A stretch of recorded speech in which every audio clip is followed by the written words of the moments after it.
Hello, Mulling here, Family Budget Fisherman. I want to thank you for tuning in to this very special episode. I am in the middle of trying to decide my new rod and reel arsenal. I'm just going to have to do an update for the middle of the year because of the amount of gears, the amount of equipment that I've purchased and the types of equipment that I've purchased. It is literally changing how I fish. That said, I want to show you this little bitty video of me out on the water. This has come by many requests of yours to see me actually use some of this equipment. I thought that I would be showing you how to buy a lot of this equipment because it was already shown on the water. It was already proven. But for whatever your reasons are, I am going to accommodate because you asked for it, and I am going to take it a step further and make it more of a regular basis. I actually mentioned that in the video. So sit back, relax. I'm going to try to figure out, which Vanfords, the 3000s, the 4000s, are going to go on either the Poison Adrenas or the Zodiacs or even the Phoenix. And hopefully by the time you get back, I will have figured this whole thing out.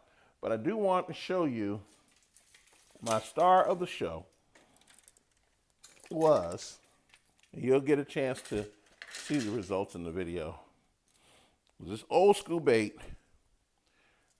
Tackle Warehouse calls it a prop bait now. This is a topwater bait called a baby torpedo by Head and Lures. They've been making this bait for 25, 30 years. They've been making this bait a long time. You do have to switch out the hooks, which is why I have the red ones there. And as you can see, one of them is bent.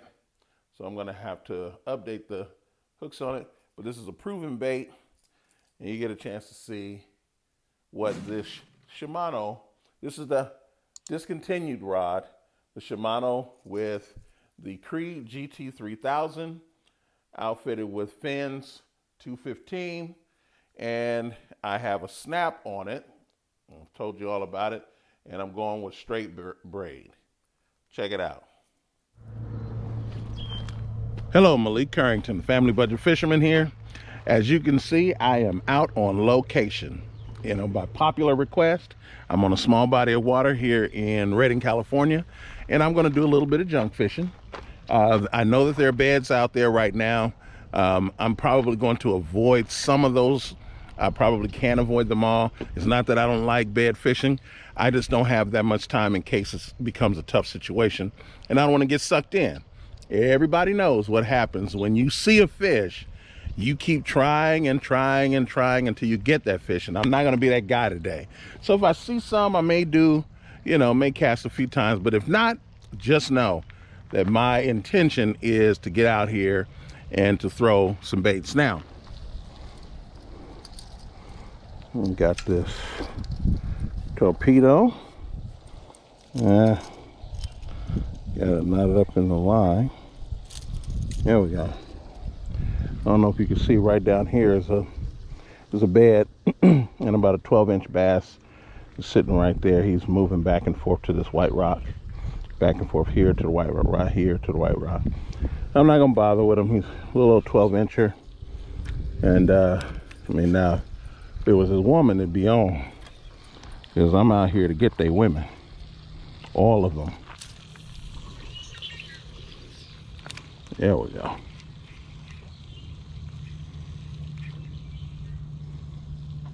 Here, fishy, fishy, fishy.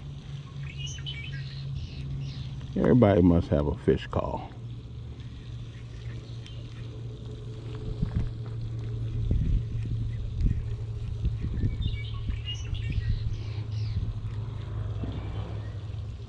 Yeah, after a while he'll settle down and realize I ain't trying to bother with him. But I just see him going back and forth here. He'll go from here to there. Here, he's right there now. He's right there. He'll make a U-turn and he'll go right back to that rock there, because he'll think, he's messing with me. No, he's not. I'm not messing with you, but I don't want you to react to this topwater either.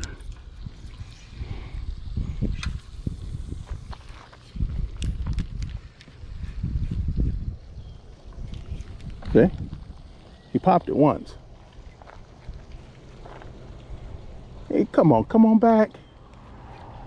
Now, what you're supposed to do with a topwater is when you get a reaction like that, you follow it up with a worm, with a wacky. I am eventually, because now I saw where that fish is, he realizes that whatever scared him had him to come back. So I'm going to cast over there again. Hopefully I can get him this time. Really? Nope. Excuse me. He hit it one time. I'll follow up with a wacky. Tatula, the Shimano plus the Creed don't get it done. Tatula probably have to do the cleanup work. There we go. Cast it toward that direction.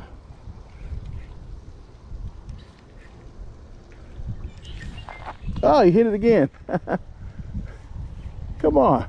I pulled it out of the zone. So that means that either that's a bed fish or he's hungry.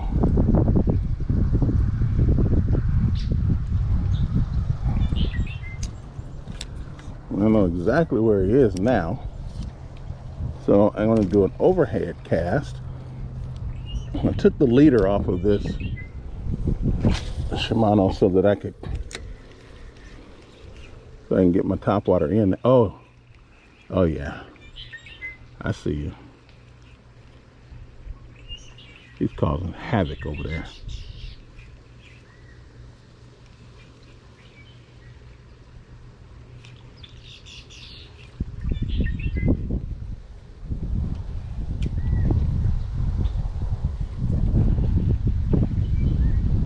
You don't want it now?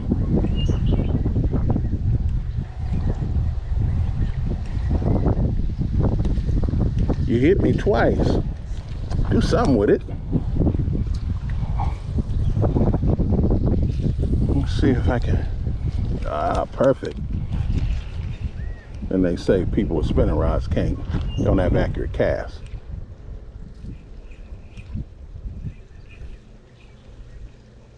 That's where I hit. That's where he hit. Come on. So I gotta follow up. Got him. You saw that. He got a mouthful of bass. Full of topwater. Yes, baby. Come on. You ain't going nowhere.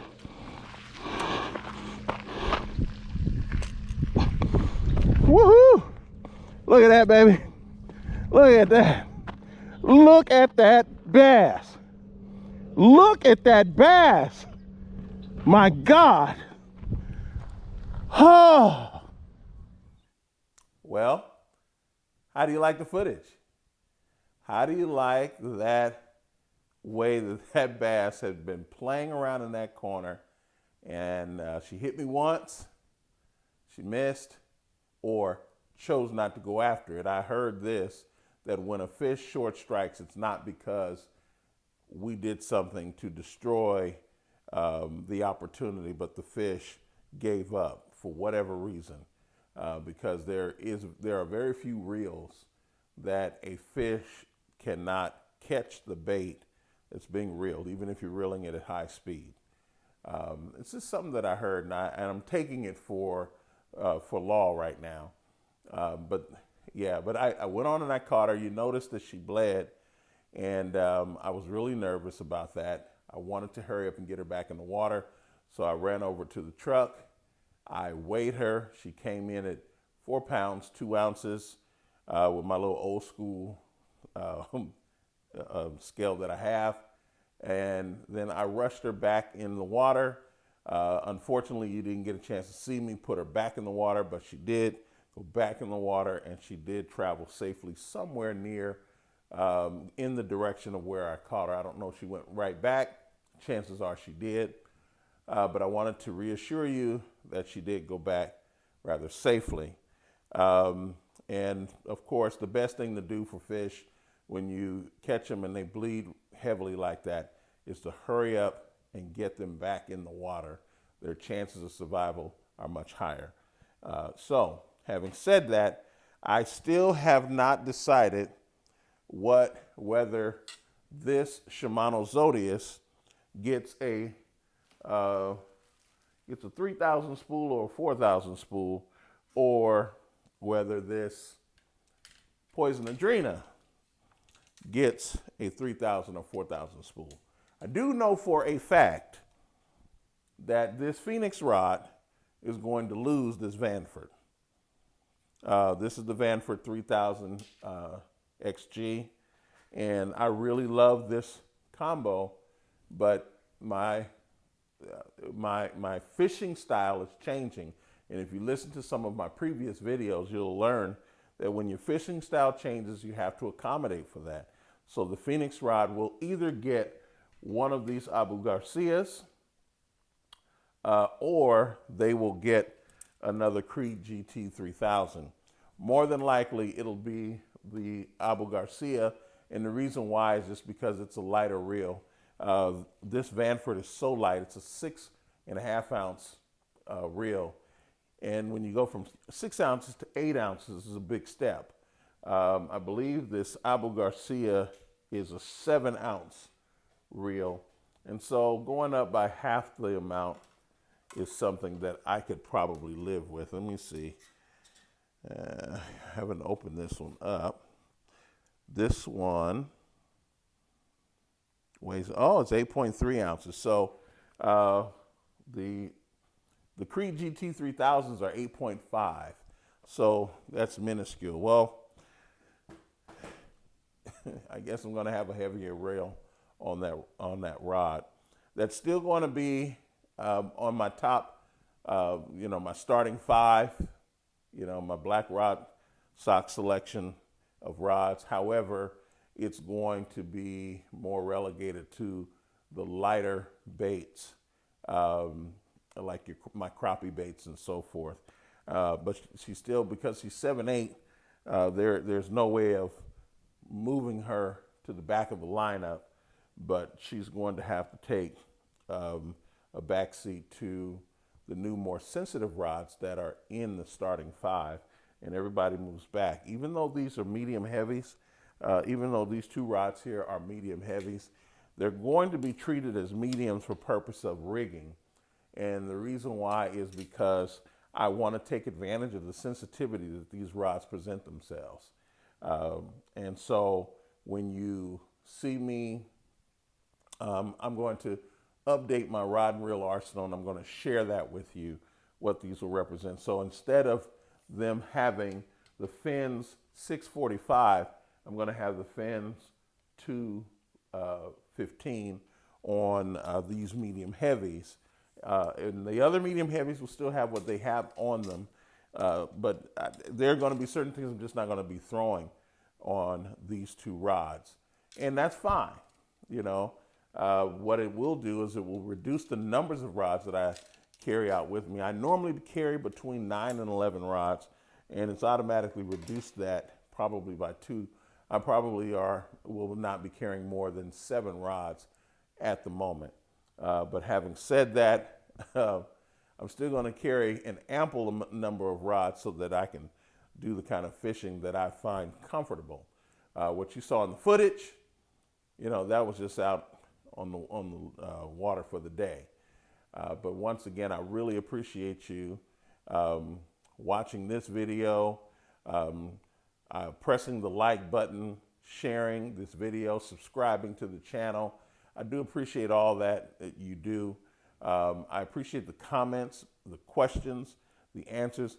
I don't care if you write a long format response of questions, comments, and so forth, or short format. I enjoy them all. I enjoy them if you're trying to speak speak to me in English and it's not your first language. I appreciate that. I will interpret it the best way we can, and you and I can get through it. There are some who do that, and I really do appreciate it because I understand the strength of the statement or the question that's being presented. Also, be prepared for a continuation of the beginner series. The beginner series is going to be coming out. I got to talk about the terminal tackle, and then also I got to talk about BFS. BFS is growing by leaps and bounds. I find it very interesting, and I'm going to ask a question. Remember that from this video. I'm going to ask this question. Can you please tell me, are there going to be any of you who say that the spinning combo is still a better combo for light end fishing or for fishing light baits than the BFS alternative? And the reason why I say that is conversely, that's the kind of question that I often get. But you know, the bait caster is better at these various ways of fishing. It is.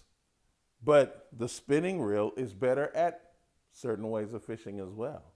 So, are we going to give the same weight to the style of fishing? We'll see. You know, most of you pretty much know where I land, and it'll be an interesting discussion. All of that can be conversed in the comments below. I look forward to reading them from you. I thank you for watching once again, and I say to you, please, please, please, don't spend a whole bunch of money trying to buy all of this fishing equipment. Don't spend outside of your family's budget. Breaking the bank and all that, it's not necessary.